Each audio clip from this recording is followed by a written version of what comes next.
Corinne Salcedo did not sign it the way they wanted her to. They wanted it fast. A scribble. A woman too grateful for the check to read the words above it. Instead, she read every line. 6 years she'd reconciled their invoices, caught their pennies, balanced the books no one thanked her for. So she read. And in a glass conference room in a mid-size Ohio city, 3 executives and a notary checked their watches while a 34-year-old assistant moved her finger down the page. On the table sat a heavy engraved company pen. Beside it, a check for $85,000. And the chief financial officer, a man named Preston Vance, leaned back and said the words that would one day be read aloud in a courtroom. Sign it. And none of this ever happened. 4 people in that room. What none of them mentioned was the sentence Corinne would read in a lawyer's office 9 days later. The one that made every signature on that page worthless. If you believe quiet people read the fine print, this story is for you. Before we go further, do something for me. Subscribe so you don't miss how this one ends, and comment the city you're watching from. I want to see how far this story travels. Now, let me take you back to before the glass room. Back to a woman who thought careful paperwork could protect the decent. The office of Halcourt Meridian Health Partners sat on the 4th floor of a building that used to be a bank. You could still see it in the bones. Marble by the elevators. A vault door somewhere in the basement that nobody used. The company handled medical revenue cycle billing, which is a polished way of saying they turned a hospital's paperwork into money. Claims went out. Payments came in. Somewhere in that river of numbers sat Corinne's desk. She got there at 7:40 every morning, 15 minutes before she had to. She liked the quiet. She liked the building before the phones woke up. She'd make the coffee, the good coffee, not the burnt sludge the afternoon crew brewed. And she'd sit with her spreadsheets open and the city going gray gold outside the tall windows. 6 years she'd done this. 6 years as executive assistant to Preston Vance. In that time, she had learned the shape of him. When he wanted his calls held. When he wanted them put through. Which numbers made his jaw tighten. She knew his coffee. Black, 1 sugar, in the mug his ex-wife gave him that he never threw out. She knew things about that man he'd forgotten he'd told her. And she reconciled. That was the part of the job nobody saw. When a batch of invoices came through, someone had to make sure the money matched the work, that the claims tied out to the ledger, that the numbers on the left equaled the numbers on the right. Most people found it dull. Corinne found it steady. She liked when things balanced. There was a small, clean click in her chest when a page came out even. She was good at it. Better than good. She was the one who caught the penny. A 3-cent error hiding in a $40,000 batch, and she'd find it, and she'd fix it, and nobody would ever know how close the books had come to being wrong. Nobody thanked her for that. She didn't expect them to. The click in her chest was thanks enough. But there was a harder reason she stayed. Her mother. 2 years back, her mother had gotten sick. The kind of sick that has a name people whisper. She'd come through it. The scans were clean now, and there was a photo on Corinne's desk of the 2 of them at the follow-up, both of them squinting in the parking lot sun. Both of them alive. But the aftercare didn't stop when the cancer did. There were bills. $9,000 of them. Spread across a payment plan Corinne fed every month, like a small fire she couldn't let go out. The steady job covered it. That was the whole math of her life. The steady job covered the fire. So she made the coffee. She held the calls. She caught the pennies. And she paid the plan down, month by month, and she did not complain. Because complaining wasn't in her, and because complaining didn't pay bills. That was Corinne Salcedo before any of it started. A careful woman who believed that if you did the honest thing and kept your paperwork clean, the world would leave you a small, safe place to stand. She believed the paperwork protected her. She was about to learn the paperwork protected them. It started on a Tuesday, which is how these things always seem to start. Nothing announces itself. There was no thunder. There was just a routine batch of receivables that came across her screen, the same as 10,000 batches before it, and Corinne opened it with her coffee going cold at her elbow, and she began, out of habit, to make it balance. It didn't balance. Not by a penny this time. By a wall. The receivables in front of her showed claims billed for procedures. Big ones. A run of them, clustered in a way that made her slow down. And when she went looking for the encounters behind those claims, the visits, the patients, the actual work that money was supposed to represent, she found nothing. No patients. No encounters. No work. Just claims. Just money billed for care that, as far as she could tell, had never happened. She sat very still. She was aware of her own breathing. She told herself she'd made a mistake, because that was the reasonable thing to tell yourself, and she went back to the top and did it again. Slower, she pulled the encounter records. She cross-checked the dates. She followed the money the way she followed everything, one careful step at a time. The wall stayed a wall. She kept a running tally as she went, and the tally kept climbing, and by the time she'd worked through what was in front of her, the number sitting in her spreadsheet made her mouth go dry. $14.2 million. $14.2 million in receivables that didn't tie to a single patient she could find. Phantom revenue. Money that existed only on the page, propping the books up like a stage set propped from behind. She knew, distantly, that the company was for sale. Everyone knew. There'd been the closed-door meetings, the men in good suits nobody introduced, the word diligence floating around the coffee station. A company preparing to sell wants its numbers to look strong. Strong receivables make a company worth more. She didn't let herself finish that thought. Not yet. She was not a woman who leapt. She was a woman who documented. So she did the thing she always did. The thing she'd done 10,000 times without a second's thought. She saved her working copy to her own folder, her reconciliation file, the one where she kept her notes, her cross-checks, her flags. The folder she'd built her first month on the job and fed ever since. She saved it there like she always did, not thinking anything of it. And she went and refilled her coffee to have something to do with her hands. Then, she wrote the email. She kept it plain. She kept it small. She was not accusing anyone of anything. In her mind, she was doing her job, flagging a thing that didn't balance, so the people above her could make it balance. That was the order of the world as she understood it. You found the penny. You told someone. Someone fixed it. "Hi, Preston," she wrote. "I was reconciling the Q3 receivables batch, and there's a cluster here that doesn't tie out. About 14.2M in claims I can't match to encounters. Might be a mapping issue on my end, but wanted to flag it before it rolls up. Can we review?" She read it twice. She softened one line. She hit send. Then she went back to work. Because there was always more work. And she told herself the click would come. Someone would explain it. There'd be a system she didn't know about. A batch that hadn't posted. A reason. There was always a reason. The books would balance. They always balanced.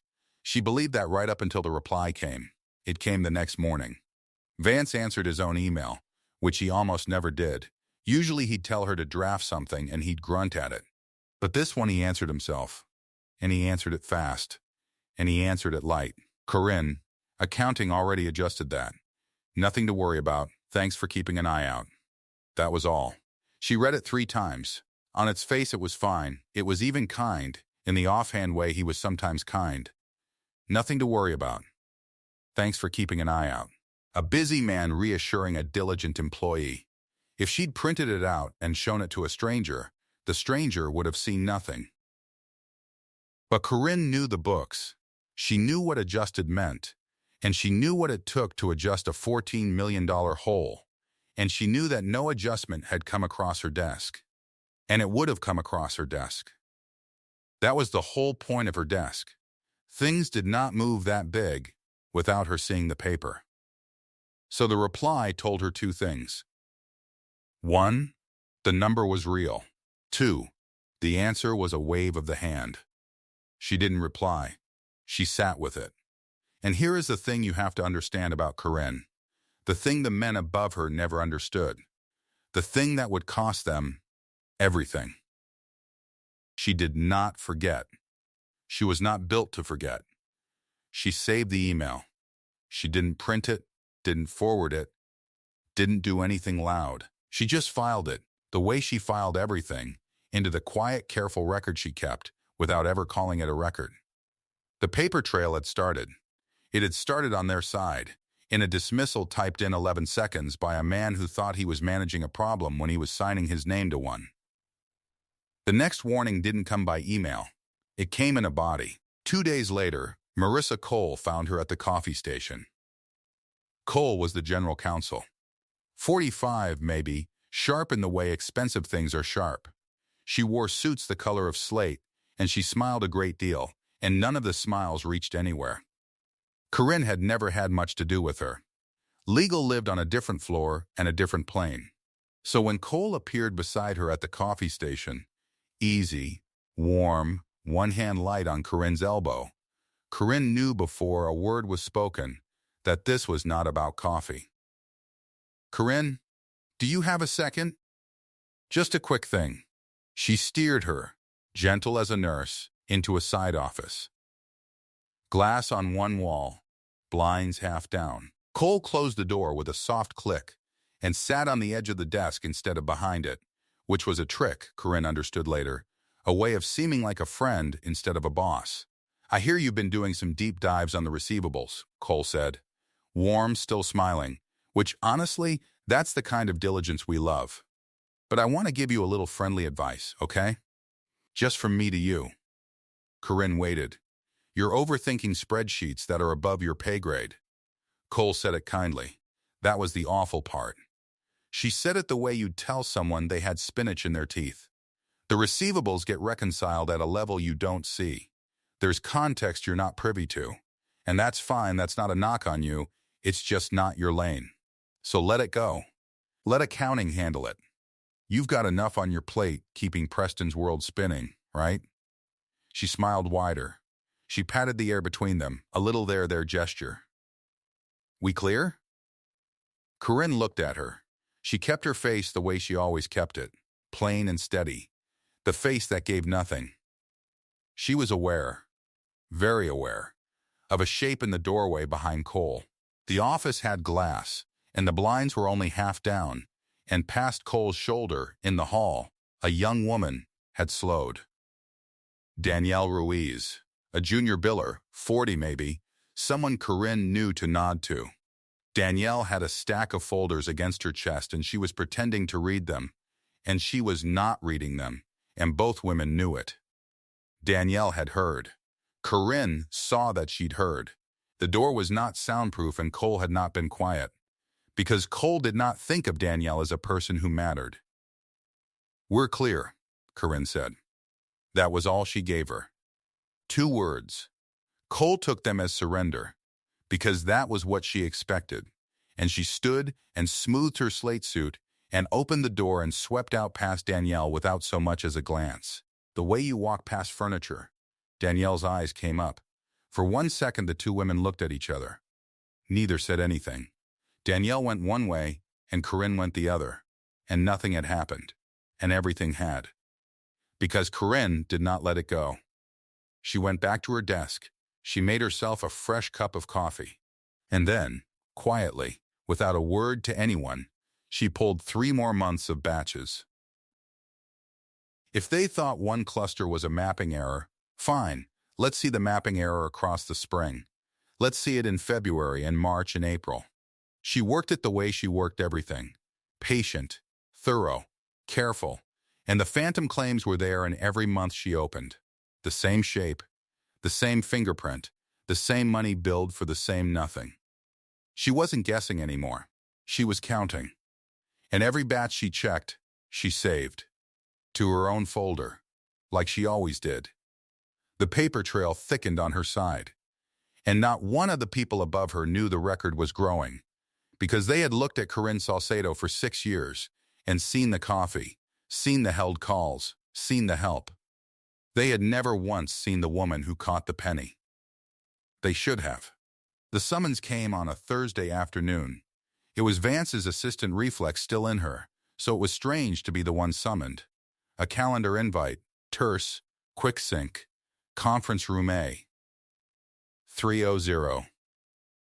No agenda. No attendees listed, which was itself a kind of message, because Corinne scheduled meetings for a living, and she knew that a meeting with no attendees listed is a meeting someone doesn't want on the record. Conference room A was the glass one. The big one. The one they used for the men in the good suits. 3 walls of it were glass, floor to ceiling, so that the whole floor could see in even when they couldn't hear. A fishbowl. You put people in there when you wanted the building to watch them without knowing what it watched. Corinne walked in at 3000 exactly. 3 of them were already seated. Vance at the head, his jaw set, his good watch catching the light. Kohl beside him, slate suit, that smile already loaded. And at the far end, a man Corinne had seen maybe 4 times in 6 years. Gideon Halcourt himself. The founder. 58. Silver. Expensive. The kind of man who existed mostly as a name on the building. He did not usually come down to the 4th floor. His presence was meant to mean something. And it did. There was a 4th person too. A woman with a small stamp, and a logbook, and a briefcase. A notary. Corinne knew what a notary was for. A notary is for when a signature has to be undeniable. On the table sat 3 objects, arranged the way you'd arrange things you wanted a person to look at in order. A document, fat, blue-backed 40 pages if it was one. A non-disclosure agreement, though no one had said the word yet. A check. Corinne could read it from where she stood. $85,000. Her name on the paid line, printed, official, real, and a pen. A heavy engraved company pen, silver, the Halcourt Meridian crest cut into the barrel. It sat across the top of the document, like a bar across a gate. "Corinne," Vance said, "sit down. This won't take long." She sat. She folded her hands in her lap. She kept her face plain. Kohl did the talking. Of course she did. She was smooth, and she was practiced, and she laid it out like it was a gift. The company was in a period of transition, she said. Sensitive, a lot of confidential information moving around. And in transitions like this, the company liked to formalize its relationships with key people. People it trusted. People who'd been loyal. Corinne was one of those people. 6 years. A pillar. So they wanted to recognize that loyalty, and they wanted to protect the confidentiality that loyalty required, and they'd put together a package they thought was more than fair. An enhanced non-disclosure agreement, Kohl said. Standard, really, just more thorough than most. And a payment. A significant one. A thank you. A gesture of the trust that ran both ways. $85,000. Corinne looked at the check. She looked at the number. And she felt, under the table where none of them could see, her own hands go cold. $85,000 was the fire out. It was the $9,000 and every future fire behind it. It was her mother's aftercare, and the next scare, and the one after that, and a cushion under all of it. It was, for a woman who fed a payment plan every month like it might go out, an almost unimaginable amount of breathing room slid across a table. And she understood, with the same cold clarity she brought to a batch that didn't balance, exactly what it was. It was not a thank you. You do not put a notary in the room for a thank you. Take your time, Kohl said, smiling. Read it if you like. So she read it. She would remember later the sound of the room while she read, the soft hum of the building's air, the tiny wet click of Vance's watch as he turned his wrist to check the time, once, twice, a third time, not bothering to hide it. Halcourt looking at his phone. Kohl watching her with that smile, the notary waiting with her little stamp. They wanted her to skim. Everything about the staging said skim. Skim, and take the pen, and take the check, and go be grateful somewhere else. She didn't skim. She read every line. She read the definitions section, and the confidentiality section, and the section on the return of company property. and the section on the consequences of breach, which were enormous, which promised to take back the 85,000 and more, much more, if she ever spoke. She read the way she reconciled, finger down the page, one careful step at a time, and the men in the room began, slowly, to fidget. Because a woman who reads is a woman who is not behaving. Vance's jaw tightened. Kohl's smile stayed nailed on. Somewhere around page 30 she felt the temperature of the room change, felt their patience thinning, and still she read, because they had made this document their weapon, and she was going to know exactly what it said. There was a clause near the end. A gag clause, though it didn't call itself that. It bound her from disclosing any information concerning the company's business, finances, operations, or practices to any person or entity whatsoever. Broad, total, a wall of words, built to cover everything. And at the end of that clause, one small phrase. A qualifier tucked in where a fast reader would never slow down for it, to the fullest extent permitted by law. She read it. She didn't know yet what it meant. She only felt it snag, the way a rough thread snags on a nail. Something in the careful reconciling part of her filed it away without understanding it. To the fullest extent permitted by law. She'd think about that phrase later. She'd think about it for weeks. But in that room at that table, it was just a snag, and the men were waiting, and the fire was on the table in front of her. She reached the last page. "There's a deadline," Kohl said gentle, as if reminding her of a dentist appointment. "We'd need this executed within 30 days. Otherwise, we'd have to revisit your role here. Which nobody wants. This is the good outcome, Corinne. This is us taking care of you." And then Vance spoke. He'd been quiet the whole time, letting the lawyer work, but now he leaned forward, and he looked at Corinne the way a man looks at a thing he owns, and he said it. "Sign it," he said, and none of this ever happened. There it was. The whole truth of the room said out loud, because he could not help himself, because contempt always talks. None of this ever happened. The 14 million. The phantom claims. The email he'd waved away. The side office. All of it, unhappened, bought back for $85,000 and a signature. Corinne looked at him. She looked at the check with her name on it. She thought about her mother squinting in the parking lot sun. She thought about the payment plan, the small fire, the $9,000, and the years of scares still ahead.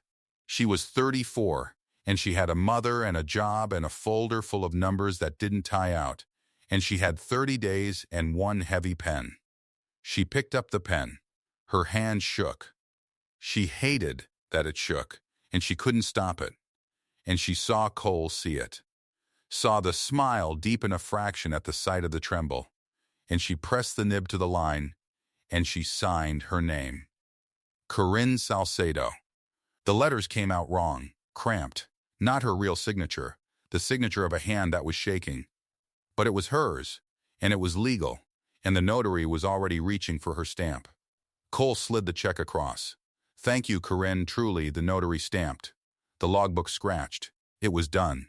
Corinne stood. She took the check, folded it once, put it in the inside pocket of her jacket, where it sat against her heart like a stone.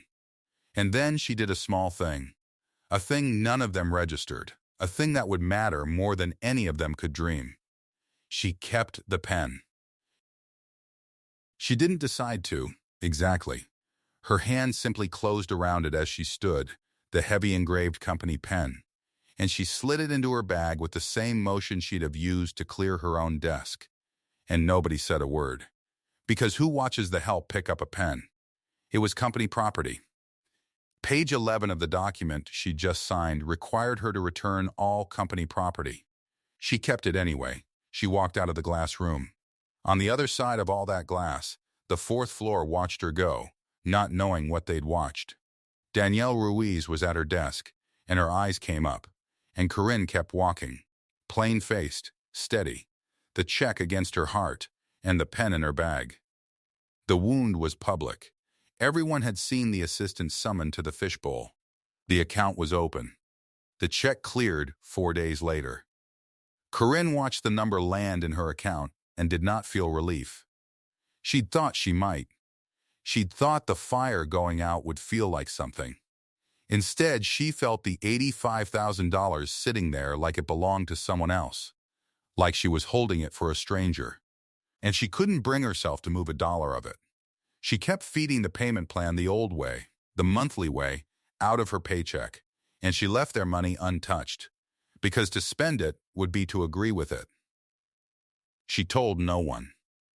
She went to work. She made the coffee. She held the calls. She reconciled the batches that came across her desk, the clean ones, and she watched the phantom claim batches roll up into totals she now knew were lies, and she said nothing. And she smiled at Vance in the morning, and inside her the account did not close. It could not close. She was not built that way. At night she took the document home. She'd been given a copy. Of course she had. It was hers to keep, all 40 blue-backed pages of it, and she sat at her kitchen table under the one good light, and she read it again. And again. She'd put the engraved pen down beside it, on the formica, and she'd sit with the two objects, the words and the pen. The way you sit with a wound to understand it. And every night, her finger stopped at the same place. The snag, that small phrase tucked into the gag clause where a fast reader would fly right over it, to the fullest extent permitted by law. She didn't know what it meant. She wasn't a lawyer. But she was a woman who reconciled, and a phrase like that, in a document like this, was a penny that didn't tie out. Why would a wall built to cover everything leave itself a door? To the fullest extent permitted by law. That meant there was an extent. That meant the law drew a line somewhere, and past that line, this wall of words did nothing. She could feel the shape of the thing without being able to name it. Somewhere in that sentence was a place the document could not reach. She thought about it in the shower. She thought about it in the car. She thought about it while she smiled at Vance and handed him his coffee, black, 1 sugar, in the mug his ex-wife gave him. The snag would not let her go. And then Danielle found her. It was a Wednesday, and it was the little kitchen on the 4th floor, the one with the bad coffee, and Corinne was in there rinsing her good mug when Danielle came in and set her cup down and didn't fill it. Just stood there. For a moment, neither of them spoke. The vent hummed. The fridge kicked on. "I saw it too," Danielle said. Corinne went still, her hands in the water. "The claims," Danielle said. Her voice was low and fast, the voice of someone who'd rehearsed a thing many times before daring to say it. "The ones with no encounters. I do the billing, Corinne. I'm the one who keys them, and I flagged some of them back in the spring, and I got told the same thing you got told. Above my pay grade. Let it go." She swallowed. "I heard what Kohl said to you. In the side office. I was right there, and she didn't even care that I was there." A small, terrible laugh. "That's how little we count to them." Corinne turned off the water. She dried her hands slowly, giving herself time. Giving them both time. "I'm scared," Danielle said, and the words sat in that little kitchen, honest and bare. "They made you sign something. Everybody saw. They put you in the glass room. And I keep thinking, if they can do that to you, and you've been here 6 years, and you're the one who catches everything, then what happens to me?" Her eyes were wet and steady at once. "But I saw it, Corinne, I did. And I don't know what I'm supposed to do about seeing it." Corinne looked at this woman, 40 years old, folders always against her chest, keying claims for people who called her furniture. And she understood, standing there in the smell of bad coffee, that the account had a second witness. That she was not the only one who'd read the fine print of what this place was doing. That whatever the men in the glass room had bought for $85,000, they had not bought Danielle Ruiz. "Don't do anything yet," Corinne said, gentle. "Don't flag anything. Don't email anything. Keep your copies. Keep them somewhere that isn't here. And act completely normal. Can you do that?" Danielle nodded. "Fast. You're not alone in it," Corinne said. "That's the only thing I can tell you right now. You're not alone in it. She didn't know yet what she was going to do. But she knew the shape had changed. It was not one careful woman with a folder and a snag in a sentence. It was two. That night, she didn't read the document again. She'd read it enough. Instead, she opened her laptop at the kitchen table, the engraved pen beside it, and she plugged in an external drive, the little black one she used for photos, and she copied her folder onto it. 6 years of reconciliation files. Every batch, every flag, every phantom claim across every month she'd checked. The whole quiet record she'd kept without ever calling it a record. She copied it the way she saved everything. Careful, complete, and when it was done, she pulled the drive out and held it in her hand. So small, so light, and she understood that she'd just moved past something. That a woman who copies the file to a drive she takes home is no longer a woman waiting for the books to balance. The next morning, she did something she had not done in 6 years. She called in a personal day. Vance's assistant taking a personal day. She heard the surprise in the office manager's voice. She said she had an appointment. That was true, though she'd made it only the night before, dialing a number she'd found after weeks of the snag working at her. A law office. A specific kind of law office. The kind that helps people who've seen things they weren't supposed to see. The woman's name was Eleanor Price. Corinne dressed plainly, the way she dressed for everything. She put the external drive in her bag. She put her copy of the document in her bag, all 40 blue back pages. And at the last moment, standing in her kitchen with the morning light on the formica, she picked up the engraved company pen and put that in her bag too. She didn't fully know why. It just felt like it belonged with the rest of it. Evidence, though she wouldn't have used that word. The wound and the weapon and the record, all in one bag, riding across town. Price's office was in an older building downtown, up a flight of stairs that had seen better decades, behind a frosted door with the name painted on the glass. Nothing polished about it. No marble, no fishbowl, no men in good suits. Just a small waiting room with mismatched chairs and a coffee maker that had earned its stains. And a woman of about 56 who came out to meet her herself, no assistant, hand already extended. Corinne Salcedo? Price had gray in her hair she hadn't bothered to hide and eyes that took you in all at once. Come on back. You said on the phone you'd sign something. I did, Corinne said. They sat in a small office lined with case files and one dying plant. Corinne set her bag on her knees. And then, slowly, one object at a time, she laid it all out on Eleanor Price's desk. The external drive, the check stub, and the document, the fat blue-backed NDA, 40 pages. Her cramped shaking signature on the last one, and Marissa Kohl's notary stamp beside it. Price put on her glasses. She drew the document toward her. She didn't rush. Corinne liked that. She was a woman who read. They gave me 30 days, Corinne said. I already signed it. So I don't know if it's too late to even be here. Price didn't answer right away. She turned to the back of the document, to the gag clause, her finger moving down the page the same careful way Corinne's own finger moved down a batch that didn't tie out. She stopped where Corinne had stopped, every night at her kitchen table. The snag. The small phrase tucked into the wall. Price read it once to herself.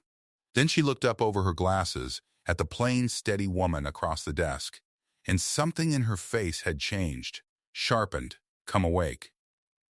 Corinne, she said quietly, I want you to listen to me very carefully. Before you say another word, I need you to understand what you're actually holding here. She tapped the page, twice, right on the clause. Because they made a mistake, and it's a much bigger mistake than they know. Corinne sat very still. Her bag was still on her knees. She realized she was holding it like a shield. A mistake, she said. I read it 40 pages deep. Twice, every night. I know you did. Price took her glasses off. That's why you're going to be all right. But you read it looking for the trap.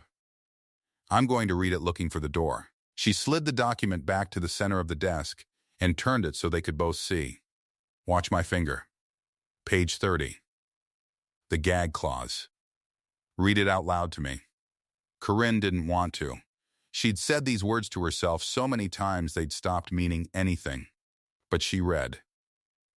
The employee agrees not to disclose, disparage, or otherwise communicate any information concerning the company's financial operations, billing practices, or internal accounting to any third party to the fullest extent permitted by law. Stop. Price's voice was quiet and certain. There, say that last part again. To the fullest extent permitted by law. That phrase. Price tapped it. You noticed it. You told me on the phone it snagged you. Do you know why? No. It just felt put there on purpose. It was. Price leaned back. Her chair creaked. Marissa Kohl put it there, and she thought she was protecting them. She thought she was being careful. It's the most careful thing in the whole document, and it's the thing that's going to bury them. Corinne waited. Here's the law, plain, Price said. A private contract can gag you about a lot of things. It can stop you telling the newspaper the CFO wears a toupee. It can stop you telling a competitor their pricing. Companies write these every day, and most of them hold. She folded her hands. But no contract, no signature, no amount of money can lawfully bar a person from reporting a crime to the government. You cannot sign that away. It's void, against public policy. A judge would throw that part out before his coffee got cold. But it doesn't say crime, Corinne said. It says financial operations, billing practices. And then it says, to the fullest extent permitted by law. Price smiled, and it wasn't a warm smile. It was the smile of somebody who'd found the seam in a wall. The law does not permit them to gag you about a crime. So that phrase, the one Kohl added to make it airtight, is the exact phrase that carves the crime right back out. She wrote her own exception. She was so worried a court would strike the whole clause that she pre-limited it. And in doing that, she told the world she knew there was a limit. Corinne felt something turn over in her chest. Slow, heavy $14.2 million, she said, in claims. For procedures. There were no patients. That's not embarrassment, Price said. That's not a bad quarter. Billing a federal payer for care that never happened is healthcare fraud. It's a crime. And this. She laid her flat hand on the 40 blue pages. This cannot touch you for reporting it. They didn't buy your silence, Corinne. They bought a piece of paper that says nothing at all when it matters. And they paid $85,000 to sign it. Corinne looked at the check stub on the desk, the number she'd stared at in the glass room while three men checked their watches. So it was worthless, she said. The whole thing. Worse than worthless. For them. Price pulled a legal pad toward her and uncapped a pen, and Corinne noticed it was a cheap one, chewed at the top. Because when you offer somebody money to be quiet about a crime, that's not a settlement. That has a name, too. Now, I need to ask you something, and I need you to think before you answer. She looked up. Do you want to just be safe, or do you want to do something? What's the difference? Safe is I write them a letter. We agree the NDA never touches the fraud. You keep your head down and your job. And Halcourt Meridian goes and sells itself to whoever's buying and gets away clean. And the 14 million stays buried. And in 3 years, they do it again to somebody else's mother. Price set the pen down. Doing something is harder. Longer, it means you become a witness on the record. It means for a while you go back to that desk, and you smile at the man who slid that pen across the table, and you say nothing. It means you carry it. Corinne thought about the parking lot, the photo on her desk, her and her mother, sun in both their faces. $9,000. Paid down monthly. Slow, my mother, she said. The job covers her aftercare. If I do something and they fire me, they can't. Price said it flat. That's the second door. There's a federal law. If you report this the right way, through me, through the process, you become a protected whistleblower. They fire you, demote you, cut your hours, freeze you out, even give you the cold shoulder in a hallway on purpose. And that's retaliation, and the law lands on them for it. Separately, on top of everything. She leaned forward. Right now, today, sitting in this chair, you are more protected than you have been in 6 years. They just don't know it yet. Corinne let out a breath she hadn't known she was holding. It shook on the way out. Then I want to do something, she said. Price nodded once, like a door closing. All right, then here's how it works, and I need you to trust the strangeness of it. She pulled a fresh folder from her drawer. We don't march into their lobby. We don't call the newspaper. We file something called a qui tam complaint under the False Claims Act. And here's the part that's going to feel wrong in your gut. We file it under seal. Sealed, meaning it's filed with the court and served on the government. And it is secret. Halcourt Meridian is not told, not for months, maybe longer. The Department of Justice gets it, they investigate. Quietly, they pull the billing data. They match it against the patient records that don't exist. And the whole time, Vance and Kohl and Halcourt walk around thinking they own you. Price watched her carefully. That's the part people can't stand. Doing nothing on the outside while everything moves underneath. Can you do that? I've been doing that for a month already, Corinne said. I signed a thing I hated, and I brought them coffee the next morning at 7:40 like nothing happened. Then you're better at it than most of my clients. Price opened the folder. There's one more thing. The bigger it is, the more it matters that you're not alone in it. One witness can be called crazy, called bitter, called an assistant who didn't understand the spreadsheets above her pay grade. She said it lightly, and Corinne flinched, because those were nearly Kohl's words, and Price saw the flinch. Somebody already said that to you. General counsel, in a side office. Was anyone there? Corinne thought of the doorway. The young woman with the visitor's stack of batches. The one who'd looked away and then hadn't. Danielle Ruiz, she said. Junior biller. She was in the doorway. She heard it. Corinne swallowed. And she found me. After, over coffee. She said she saw it too. The phantom claims. She said she was scared. Price went very still. She saw it independently. She reconciles a different set of batches. She caught the same thing I did. Different month. Corinne's voice steadied as she said it. Because saying it out loud made it real. Made it a wall she was standing against, instead of a hole she was falling into. February, March, April. I found Q3. She found the spring. Then you're not a witness, Price said softly. You're two. And two who found it separately, in different data, without coordinating, that's not a disgruntled assistant. That's a pattern. That's a case. She wrote a name on her pad. Danielle Ruiz. Would she come in? I'd have to ask her. She's scared. Everybody's scared, Price said. The brave ones are just scared with company. She capped the cheap pen. Now, the files. Show me the drive. Corinne reached into her bag. Her fingers closed first on something hard and heavy and cold, and she pulled it out without thinking, and set it on the desk between them. The pen. The engraved one. Halcourt Meridian's crest, deep in the barrel. Price looked at it. She didn't touch it. Is that theirs? They slid it across the table for me to sign. I kept it. Corinne's face warmed. I don't even know why. It felt like, I don't know, like keeping the knife. Keep it, Price said. Keep it somewhere safe, and don't clean it, and don't lose it. That pen signed a document that proves they knew. Someday it might sit on a table in a very different room. She slid a blank declaration form across the desk and set her chewed cheap pen on top of it. But not today. Today you sign with mine. When you tell the truth to the government, you don't use their pen.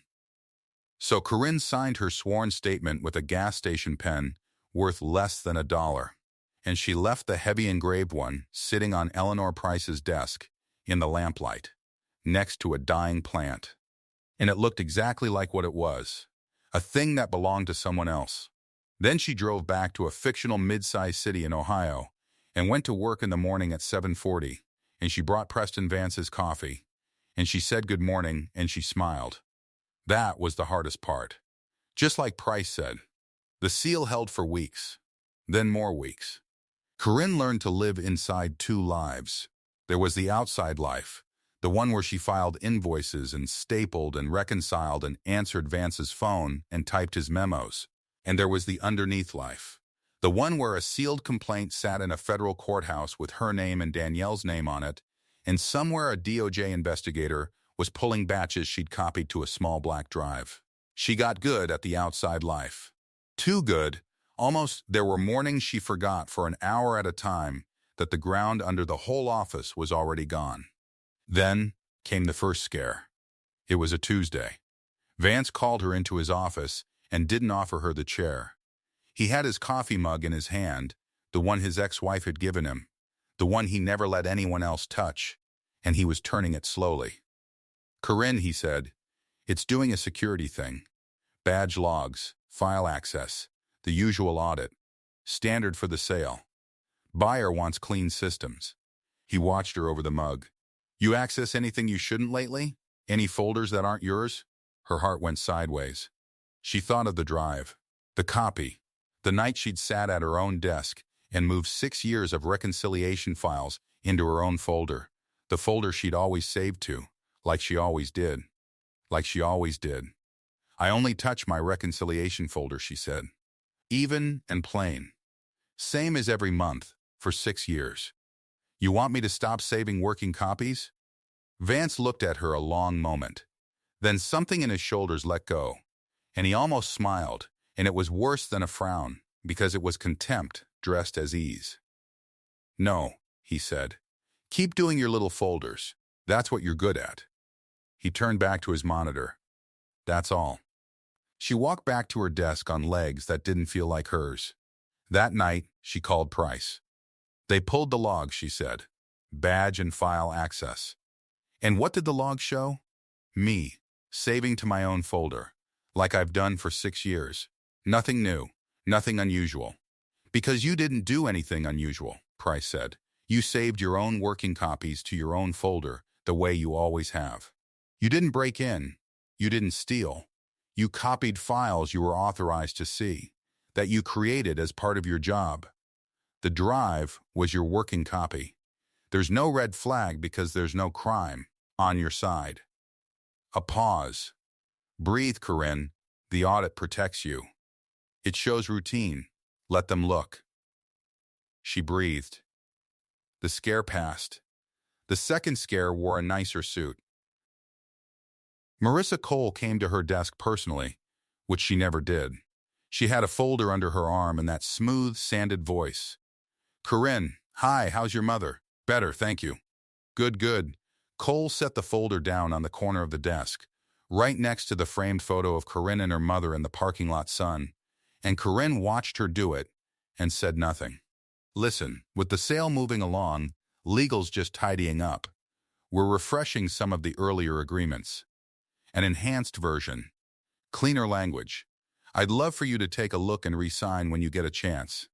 No rush." A smile. "You were always the careful one." Corinne looked at the folder. She thought about the phrase Kohl had written into the last one without knowing what she was doing, to the fullest extent permitted by law.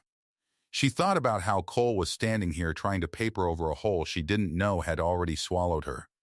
She'd called Price about this exact thing the day it was floated to her by email. "Decline politely," Price had said. "Cite nothing. Give no reason. You don't refuse. You just never quite get to it." "Of course," Corinne said.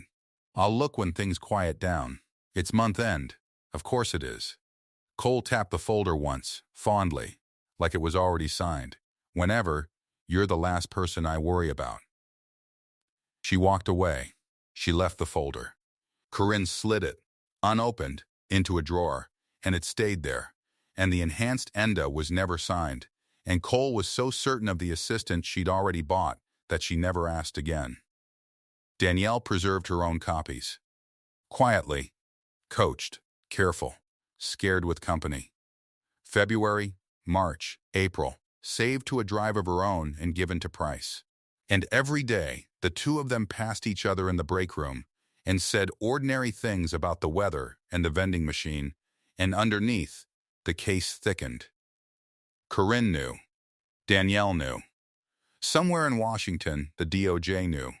Vance didn't know. Kohl didn't know. Halcourt, up in his corner office with his distance from the ledger, didn't know. That was the strangest part of the whole strange season. Corinne would stand in the glass conference room taking notes in a sale meeting, the same room where the pen had slid across the table, and she'd watch Vance walk the buyer's people through the receivables, watch him gesture at the numbers with easy confidence. And she'd think, "You're already gone. You just haven't heard the sound yet." Then, on a Thursday, the seal lifted. It didn't come as a phone call. It came as three people in the lobby who didn't have appointments and didn't take the visitor badges Corinne's own reception had learned to hand out. It came as a woman in a gray blazer, setting a folded document on the front desk and saying a sentence with the words Department of Justice in it. It came as subpoenas, one for Preston Vance, one for Marissa Kohl, carried in by hand and signed for like certified mail. Corinne was at her desk when it happened. She heard the change in the office before she understood it. The particular silence of a floor full of people, all pretending not to look at the same thing. Vance came out of his office fast. Kohl came from the other direction. No smooth voice now, a document in her fist. They collided near the glass room and went inside it, and someone pulled the door. But glass is glass, and Corinne could see them, and after a moment, Vance's head turned, and he looked out across the floor, and he found her.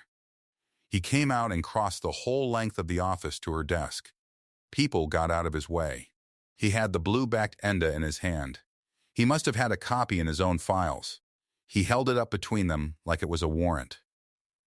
"You," he said. His voice was low and it was shaking. "You signed this. You took the money. $85,000. You took it. You cashed it. I saw the wire clear. You are contractually bound.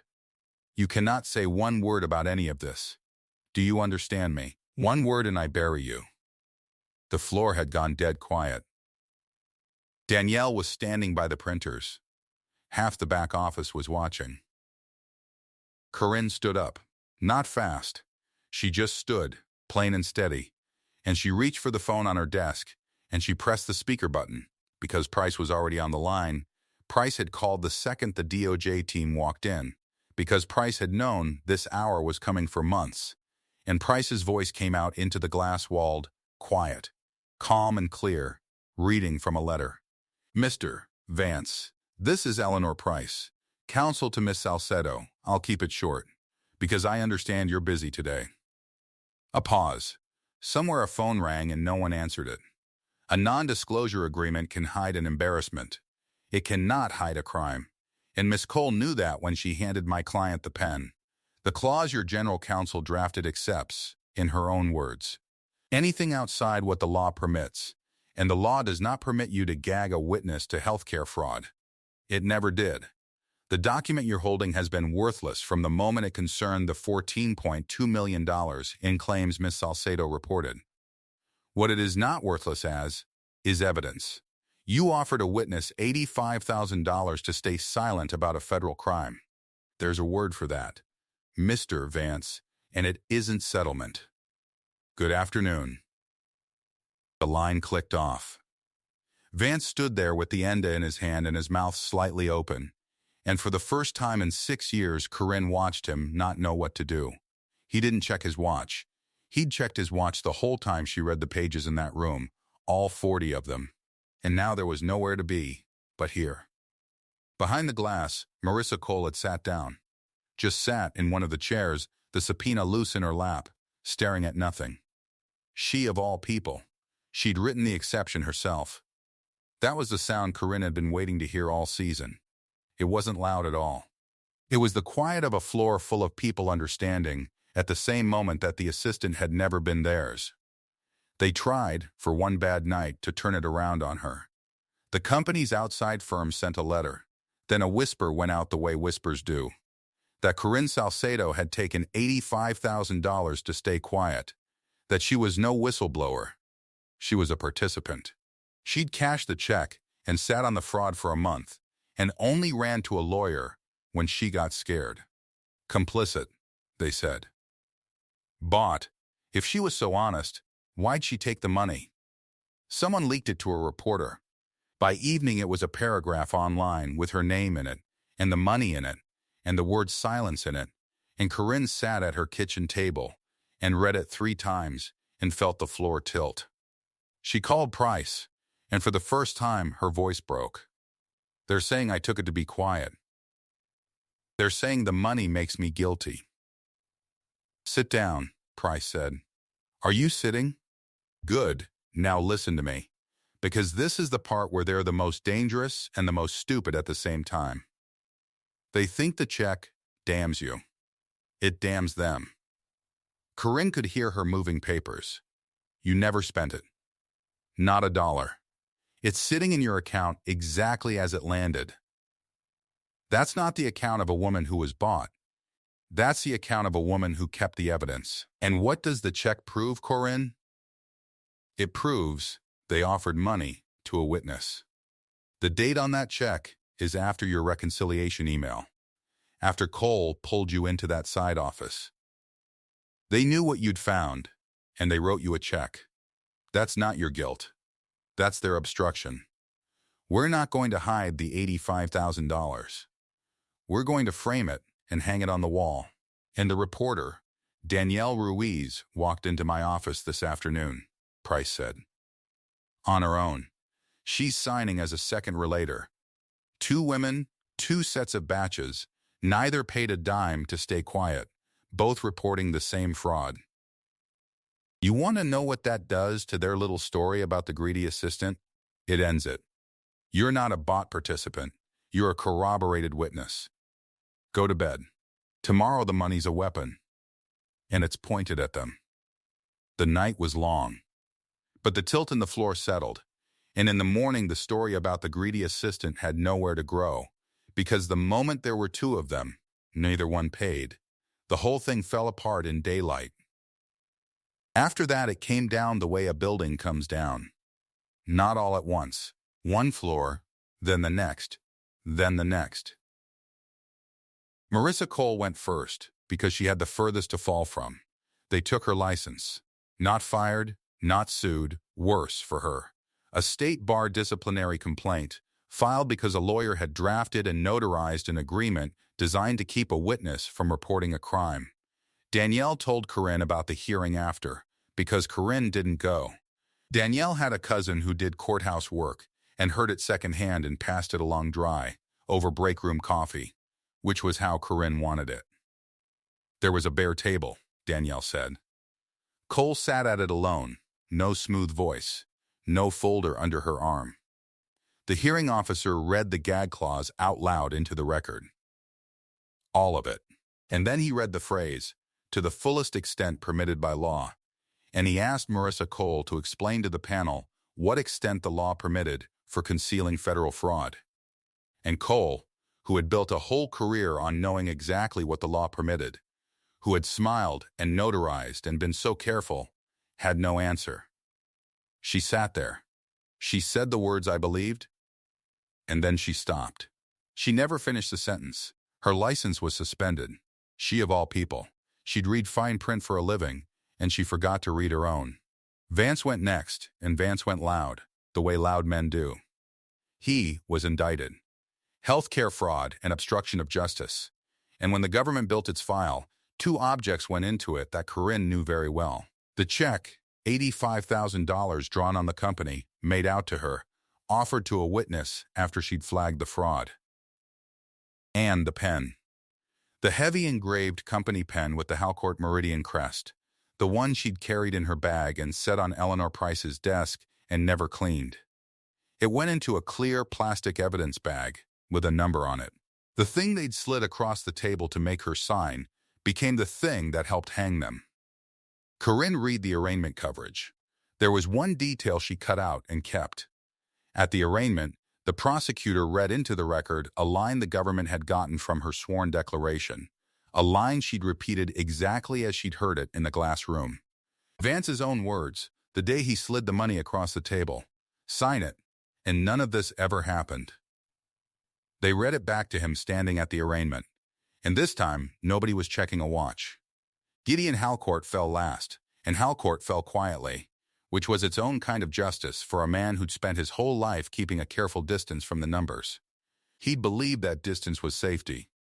He never touched the ledger himself. He had people for that.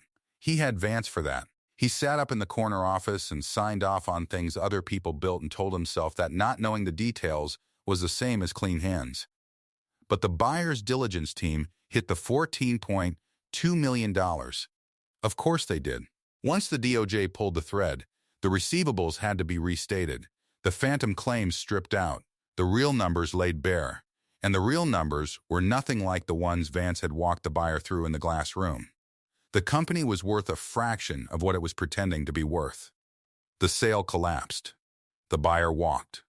And then the DOJ settlement came for what was left, and it gutted the company, and Gideon Halcourt learned that distance from the ledger buys you exactly no distance from the liability when your name is the one on the door. The last act happened in the glass conference room. The same room. Corinne wasn't in at that time. She was at her desk, which by then was one of the last desks still occupied. But she could see it through the glass, the way she'd once seen Vance and Kohl collide there. Except now the room was full of investigators, people in plain suits with boxes and laptops, carrying out the records, the batches, the 6 years of reconciliation. The witnesses who'd watched her read 40 pages, while 3 men checked their watches, now stood at their desks and watched the officer's whole world get carried out in bankers' boxes through a glass door. She kept her job. That was the thing that still surprised her. Months on. The company that survived the settlement was a smaller, humbler, watched thing, and it needed people who'd reconciled its invoices honestly for 6 years, and it needed people who could tell a regulator the truth. So Corinne kept her desk. And Danielle kept hers. The two of them, still there, still honest. 2 women who'd found the same rot in different rooms and refused to look away from it. There's an epilogue, and it's small, the way the true ones are. 6 months after the seal lifted, Corinne sat at her mother's kitchen table on a Saturday morning. The light came in low and warm across the formica, the way it did that time of day. Her mother's coffee sent up its steam. The window was open a crack, and you could hear a neighbor's screen door, and a car somewhere, and nothing else. Corinne had a checkbook out. She was paying the last of the $9,000, the last of the medical debt, the aftercare, the bills she'd paid down monthly for 6 years. The whole reason she'd taken the steady job and kept it, and eaten what she'd had to eat to keep it. She didn't pay it with the $85,000. That check she'd torn up the day the case closed, torn it into pieces at this same table. Because it had never been money to her, it had been a leash. She paid the last of her mother's debt out of the relator's award. The share the law gives a whistleblower who's right, and even that, she thought, even that was the footnote and not the point. The point was the debt was done. The point was her mother was here, in the low warm light, drinking coffee, complaining mildly about the neighbor's dog. On the windowsill, in a jar with a pair of scissors and a dead marker, there was a plain, cheap pen. A gas station pen. She'd bought a handful of them after that first day in Price's office, and she kept one everywhere now. At home, at work, in the car. She'd never gone back for the engraved one. Let it sit in an evidence bag with a number on it. She had all the pens she needed, and they cost $1, and they were hers. Danielle came by that morning, because that was a thing they did now, the two of them. Saturdays sometimes.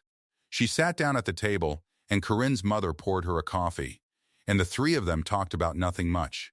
And it was, Corinne thought, the best kind of nothing. The nothing you get on the other side of a very long silence. People ask her, sometimes the ones who heard about it. They ask if she knew, that day in the glass room, that she'd win. She tells them no. She tells them she signed the thing with a shaking hand because of $9,000 in her mother, and she felt like the smallest, most bought person in the world, and the only thing she did right was read every page and keep the pen and save her working copy to her own folder, like she always did. She has a dry line for each of them when people push. About Vance, she says, he was right that none of it happened the way he wrote it down. About Kohl, she says, she read the fine print for a living and forgot to read her own. About Halcourt, she says, he kept his distance from the numbers right up until the numbers came for him. And about the money, the $85,000. The number she stared at in the glass room while they checked their watches, she has one line for that too, and it's the one that closes it. They spent $85,000 to make sure I'd remember every single detail. Because that's the whole of it, really. A signature can be bought. A quiet woman's name on a page, a shaking hand, a heavy engraved pen slid across a table. All of that has a price. And they paid it, and they thought they were done. But a crime can't be unwitnessed. Not once two women in two different rooms have seen the same thing and written it down. Not once the fine print says the one phrase that gives the whole game away. You can gag an embarrassment. You cannot gag a fact. And the paper they built to bury it turned out to be the paper that dug it up. Corinne Salcedo still reconciles invoices. She still catches the pennies. She still gets to work at 7:40. And she still saves her working copy to her own folder, like she always did. Because you never know, she says, who's going to need the truth to still be sitting there when they come looking for it. If you're the kind of person who reads the fine print, who stays quiet and steady and pays attention while the loud ones check their watches, then you already understand her. So tell me where you're watching from. Comment the city. I want to see how far this one travels.